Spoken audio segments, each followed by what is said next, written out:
Did you have a service already?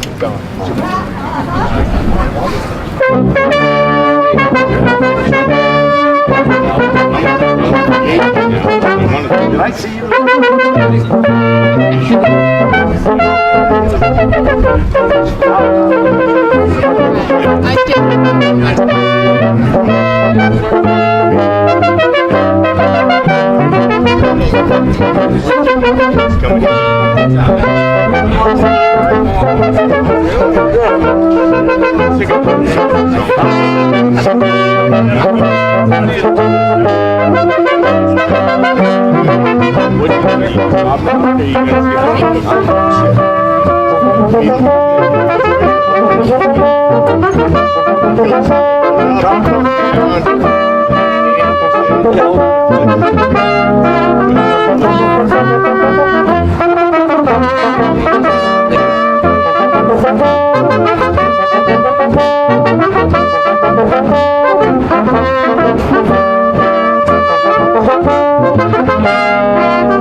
All right.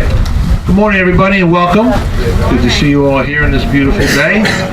Hopefully, it's nice and sunny and not too windy. I just want to happy birthday to our Marines, 243 years. Let's give it up for them. I'm going to give a shout out to some folks joining us. We have with us here our former mayor, Mr. Richard English. Dickie over there. We have with us our Chief of Police, Steve Peters. We have our Captain, Earl Gifford. And we have with us Lieutenant Timmy Torsha. Officer Dale Illinois, sorry. And we have our color guard gentleman over here, Stengel, Guido, a few other fellows helping out. So let's give it up for those guys. Do you have anybody here from Troop 71? No? Okay. So we're going to have a salute to the flag. Everybody please rise, please.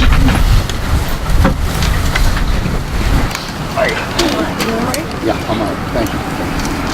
I pledge allegiance to the flag of the United States of America, to the republic for which it stands, one nation, under God, indivisible, liberty, and justice for all.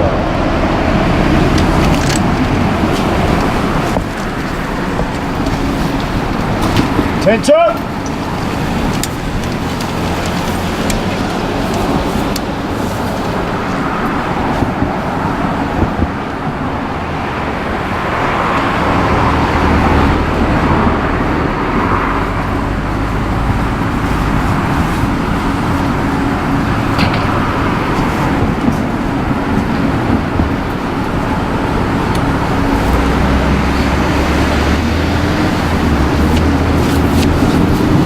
Okay, be seated, everybody.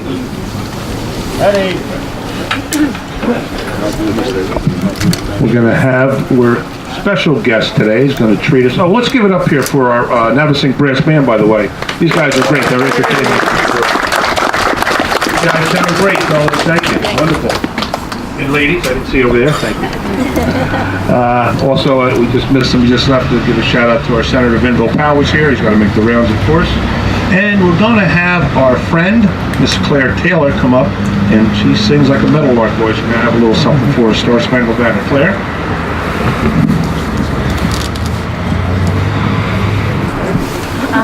Please stand for the Star Spangled Banner.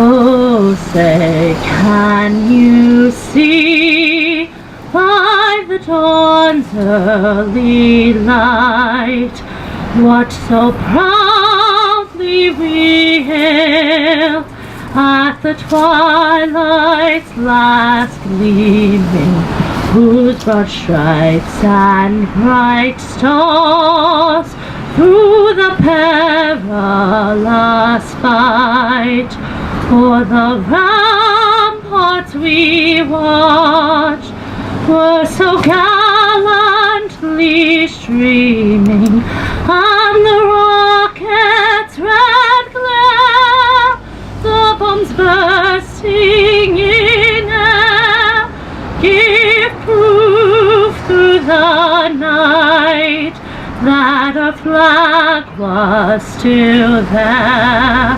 Oh, say does that star-spangled banner yet wave for the land of the free and the home of the brave. Beautiful. Thank you, Claire. Before we bring up our next guest, just want to say we have with us also today Deputy Mayor Richard Long, Councilman Robert Chara, Councilman John Napolitani, and a happy birthday to our program director, Councilwoman Donna Shepard. Okay, and our scouts, they're here? Okay. Okay, oh, that's for later. Our bugler showed up. Fine. Okay, at this time I'm going to have an open prayer from our friend Janice Partouche from the VFW Auxiliary. Janice?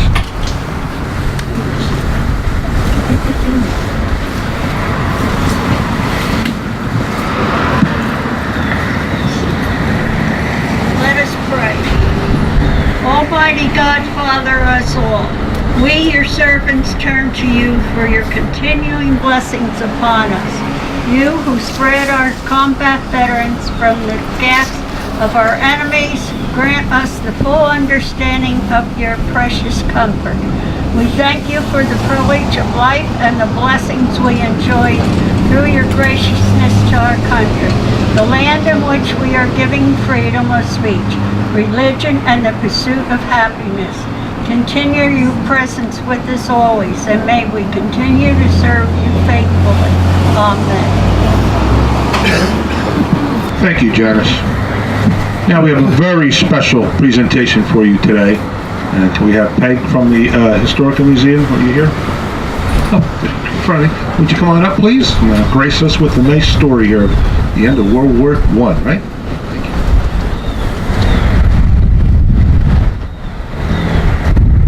At the 11th hour, on the 11th day of the 11th month, 100 years ago, combatants put down their arms and ended the Great War, what we call today World War I. It's Veterans Day, and that's a day when we pause to acknowledge and appreciate the sacrifices of the men and women of this country who served in the military, particularly those who served in combat, defending us and the things that we stand for. So on this day of remembrance, I'm going to take a few minutes to talk to you about a war that has largely been forgotten. World War I has been overshadowed by its sequel, World War II. World War II, we have no trouble remembering. It looms large in our consciousness and it looms large in our culture. We have no problem figuring out why we went to war. The causes were unambiguous. We were fighting Hitler. We had been attacked at Pearl Harbor. We had, most of us, memories of relatives who told us firsthand stories of the war. We have countless movies and countless novels and countless historical documents that remind us of what happened. World War I, by contrast, not so clear. A little foggier. There was something about an archduke in Austria being assassinated, right? And then there was this domino effect of a complex web of alliances, and the next thing you knew, the world was at war. And it was a senseless and bloody affair. We had 17 million people who perished in World War I, combatants and civilians. The fighting was senseless and bloody. Just take one example. The Battle of Verdun waged for 10 months. 300,000 men were killed on the German side and the French side. And at the end of the 10 months, the Allies had won back the land that had been taken, and the battle ended about where it had started. So 600,000 resulted in basically a stalemate. And that was typical of the kind of warfare that went on. But even though the reasons for this war are unclear and the tactics are certainly suspect, World War I made a significant difference. It changed the world order. New boundaries were drawn for countries that are still today fueling the causes of conflict and war in the Middle East and in Asia and in Europe. The U.S. became a world power as a result of World War I. And the scope of our federal government changed, became much greater during the war. Civil rights and voting rights were fueled and encouraged by the war, and it's no coincidence that the war ended in 1918, 100 years ago, and that 2 years later, women got the vote. As we say in the museum, the men put down their arms, and the men put down their guns, and the women stuck to theirs. So they got the vote. We joined the war late. The conflict broke out in Europe in 1914. We didn't come to the war until April of 1917. That's when President Wilson declared war. And we really didn't have any troops on the ground in any significant numbers until the following year 1918. And we remember that the war ended in November of 1918, and it was really the spring of 1918 before American troops were there in force. But our troops made a significant difference. The Allies were weary. They had been fighting for 3 years, 4 years almost. And the influx of new American troops and resources disheartened the Germans, emboldened the Allies, and led the Germans to the peace table. So we really made a difference. World War I mattered in terms of all the consequences. None of them were that happened as a result, including World War II, consequence of World War I. And the U.S. involvement in World War I was significant. And New Jersey's involvement in the U.S. involvement in World War I was significant. And I just want to review a couple of those things with you. We were supplying the Allies with munitions and with goods long before we entered the war. Very surreptitiously, we were manufacturing things here in New Jersey that were being shipped overseas to supply the Allies. The Germans figured this out.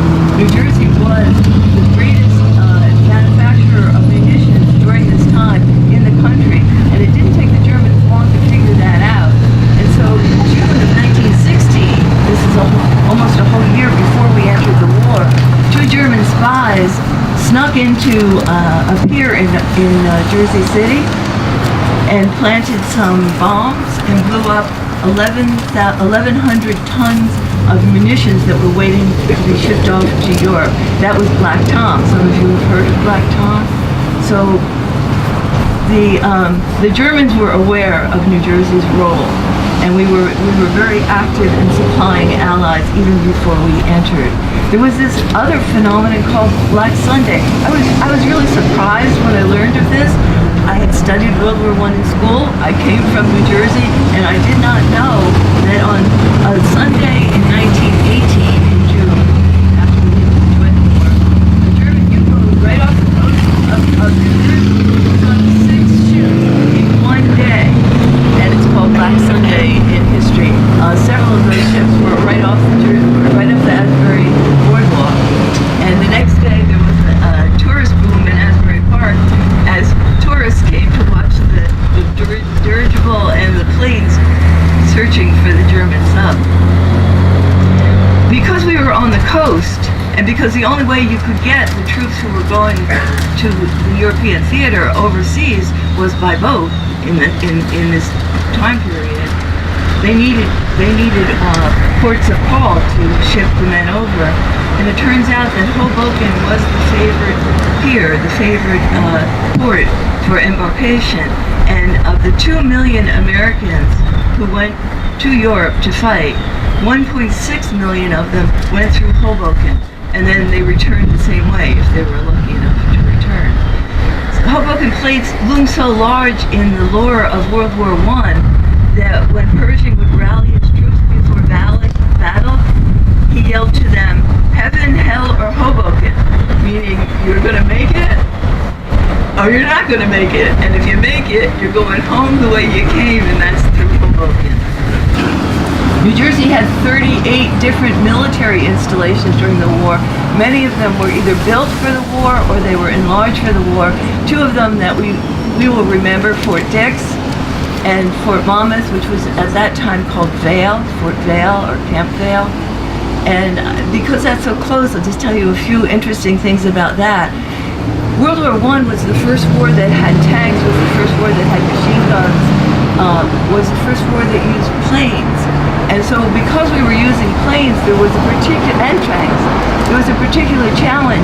How was headquarters going to communicate with people in the plane and people in the tank, because there was no way to get the wire up that high or to put it in the tank. So the U.S. Army Signal Corps at Fort Monmouth was charged with the duty of figuring out a way to make ground-to-air communication feasible.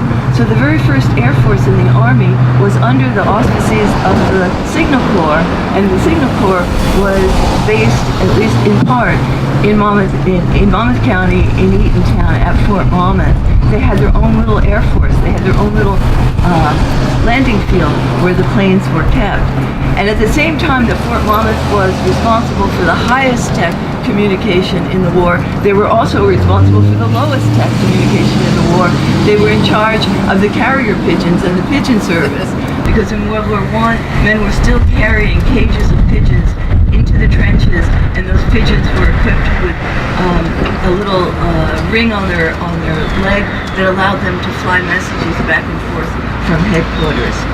And then probably a fact that many of us didn't know, I didn't know until I was doing the research for the museum last year when we had an exhibit on World War I. The end of the war actually took place in the United States, for the United States, in New Jersey. If you'll remember, Wilson had all kinds of trouble with the Congress.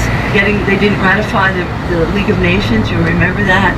They didn't ratify the Treaty of Versailles that ended the war for the rest of the combatants in June of 1918. So we stubbornly held that out until 1921, when Congress passed a resolution officially ending World War I for the United States. Warren Harding was president at the time. He happened to be playing golf in Raritan with Senator Frelinghuysen. So they came, got him off the golf course, took him to Frelinghuysen's home, where he signed the Porter-Knox resolution ending World War I, and it took place right here in New Jersey. So New Jersey's contribution was significant. We gave goods, we made arms, we provided the military installations, we had the port that the men went through, but most significantly and most preciously, we gave 150,000 men and women who served in the European theater during World War I. 60 of them were from Ocean Township, and your programs have the list of those 60 men. Many of them were from the founding families of Ocean Township, names that you'll recognize: White, Brown, Dangler, Van Note, Harvey, Bennett, Woolley, all served. So as we interrupt our busy lives to take this time this morning to honor the sacrifices and the contributions of the 60 people from Ocean Township, of the 150,000 people from New Jersey, of the 2 million Americans who served, and of the 17 million people who died, both combatants and civilians, as a result of the world's bloodiest and perhaps most senseless war. I appreciate you all coming here, and I just want us to take that time to think that through, and in our hearts, despite the unfathomable bloodiness and the unfathomable senselessness of the war, those people sacrificed and gave, in many cases, their lives to let us be here today, on this beautiful day, to remember them.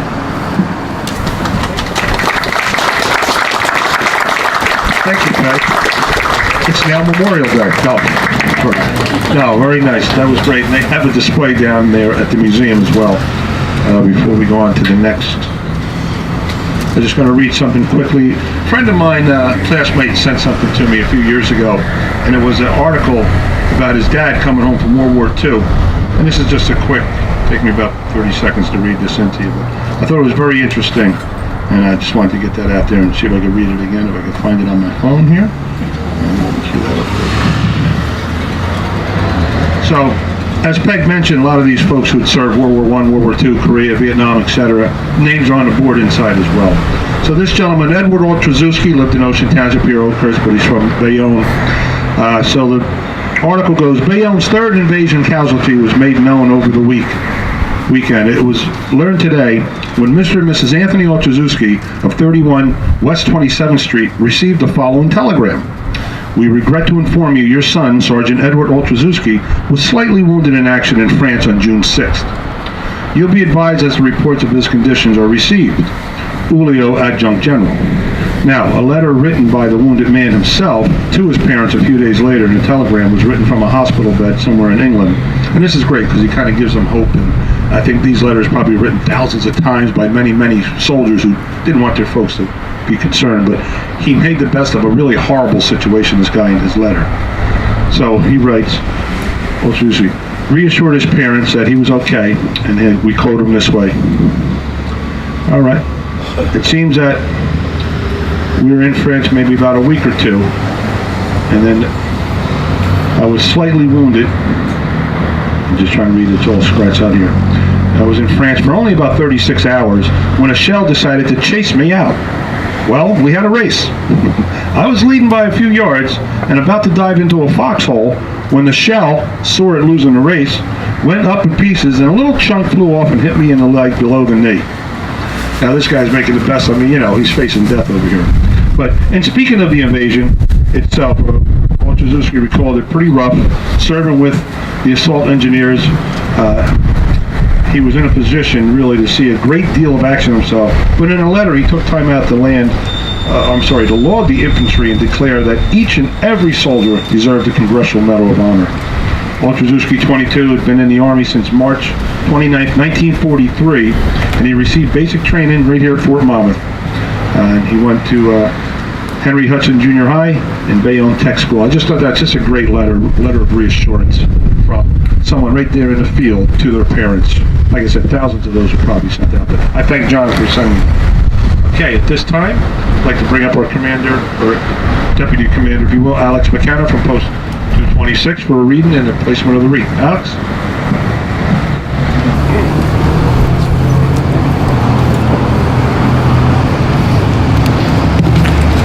Good morning, everybody. I'm Senior Vice Commander Alex McKenna.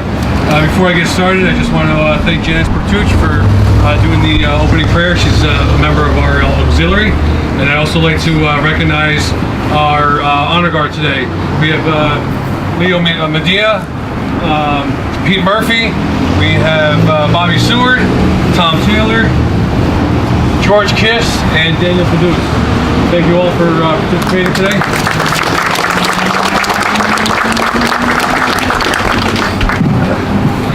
Throughout our nation's history, there is a unique group of citizens who have selflessly stepped forward to protect the rest of the nation, bravely ensuring our safety, security, and well-being.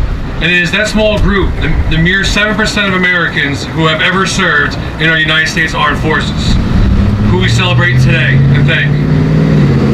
It is because of their dedication and sacrifice that we celebrate Veterans Day, to recognize and honor all those who have placed country above self, who have determined the safety and security of others as more important than their own, and who have done their duty by taking their place in line just as generations of military men and women have done before them.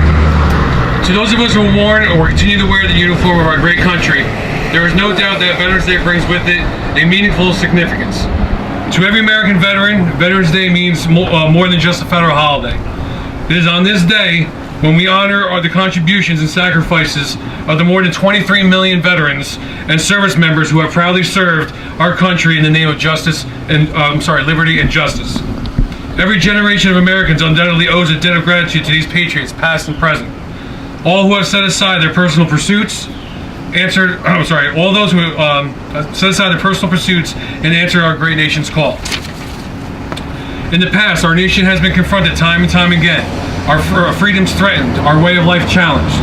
But American citizenry could always be assured that our values and freedom were being fearlessly guarded by a greatly determined and highly dedicated military. From Valley Forge to Vietnam, from Kuwait to Kandahar, from Bastogne to Baghdad, gallant soldiers, sailors, airmen, Marines, and Coast Guardsmen have borne the cost of America's wars and continue to stand watch over America's peace. Every single person who has donned a U.S. military uniform by virtue of their service and sacrifice, today is their day to stand tall and be recognized by a grateful nation.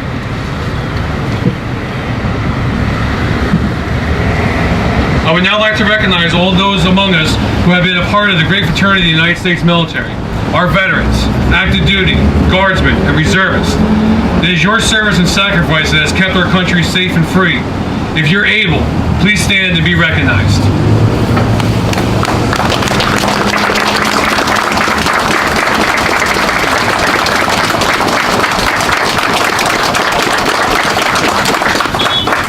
I would like to end with a quote from Unknown. The willingness with which our young people are likely to serve in any war, no matter how justified, shall be directly proportional to how they perceive the veterans of earlier wars were treated and appreciated by their nation. Thank you and happy Veterans Day. Thank you, Commander. Of course, thank you, veterans. Also, at this time, I have my friend, Mr. Stanley Shapiro, from the Jewish War Veterans Monmouth County Council, Post 125. Commander.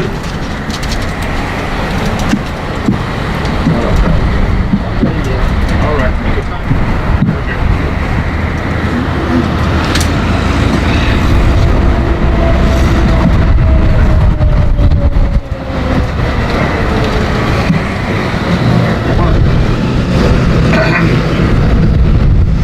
Thank you very much, Mayor. I wish to acknowledge the council, the police department, all the lieutenant, and a wonderful historian from the home museum here. As a historian, I appreciate very much the comments. And you took care of my car. That's okay. So I'm going to continue where you left off. You know, Veterans Day is a special day. This is a day that is not to be confused with Memorial Day. This is a day, as Alex mentioned, that we honor all our veterans. And Memorial Day is when we memorialize those who gave their last full measure of devotion. Presently, the numbers change daily. There are 20 million living American veterans. Believe it or not, there are only 770,000 World War II veterans today. There's 1,600,000 in the forgotten war, Korean War. That's the war I served in. Thank goodness I was not in combat, but I was a member of that great war.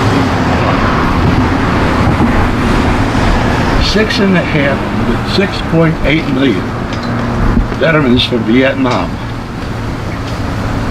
Close to 7 million in the present Gulf Wars. This is an amazing amount of people. These vets are aging. Our World War II vets, our Korean War vets, the Vietnam vets, and presently the veterans in the Gulf Wars. They are suffering from many mental and physical damages, and some are from combat wounds, some are from post-traumatic stress, and they will be needing medical and physical care for decades to come.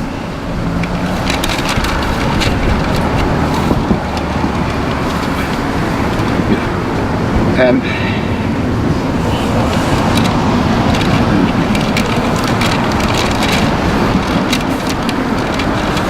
these people will be needing help for years and years to come. And all I am going to make my comments very brief. We must ensure that Congress, our legislators, state and both federal,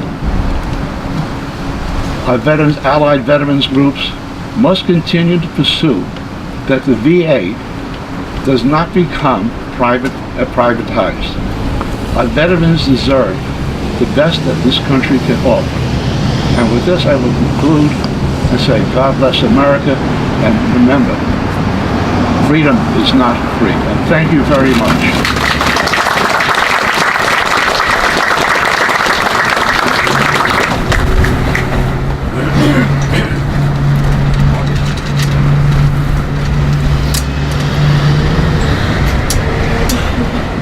Thank you, Stanley.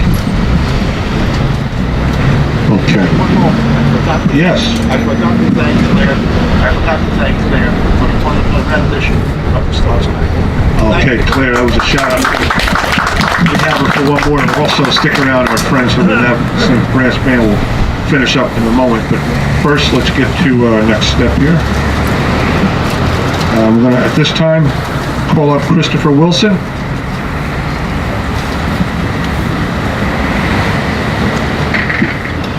He's going to grace us with taps.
Thank you, Christopher.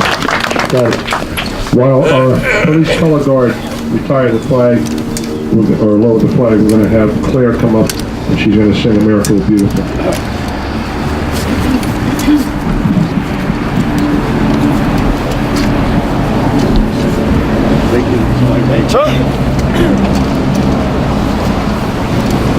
Oh, beautiful for spacious skies, for amber waves of grain, for purple mountain majesties above a fruited plain.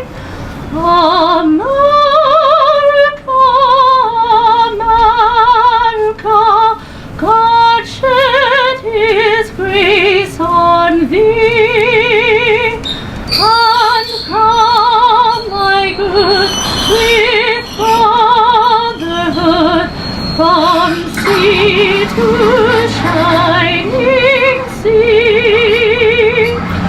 Oh, beautiful for heroes proved in liberating strife, who more than self their country loved, and more than life.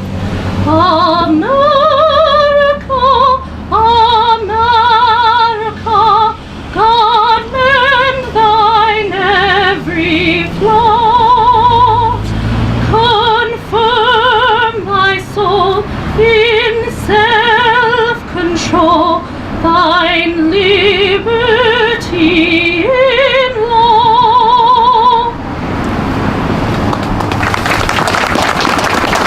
Fantastic. Thank you. Thank you, Claire. Thank you, Claire, for that. Wonderful. Good to see you again. At this time, before we retire, again, we're going to have hear from our friends at Navasink Brass Band.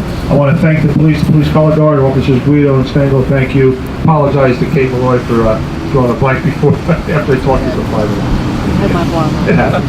At any rate, thank you all, and thank you veterans again. At 3 o'clock today, I just want to let you know the museum will be hosting a Blue Star memorial service. Our Boy Scouts have put together a wonderful rock, a Blue Star rock, which commemorates all the branches of the military service. And we're going to have a little dedication there at 3 o'clock today, so please join us there if you can. It's going to be wonderful. And then also, post 2226, of course you're going to have a luncheon today, right? Absolutely. Everyone's welcome Alex, back. you all We have food welcome? and drink. Okay. Come on back. Will the bar be open today? I think so. It will be? I think so. Amazing, I can't believe it. All right.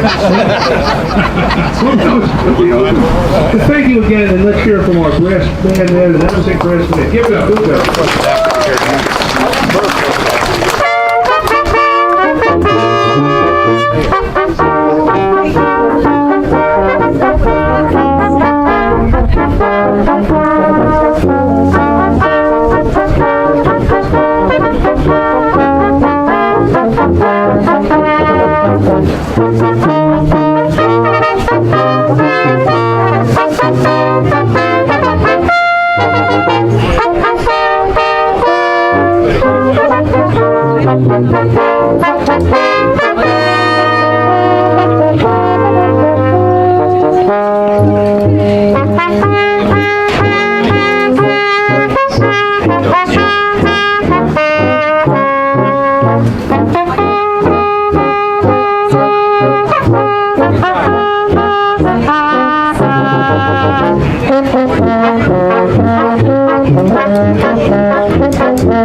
I do. Just.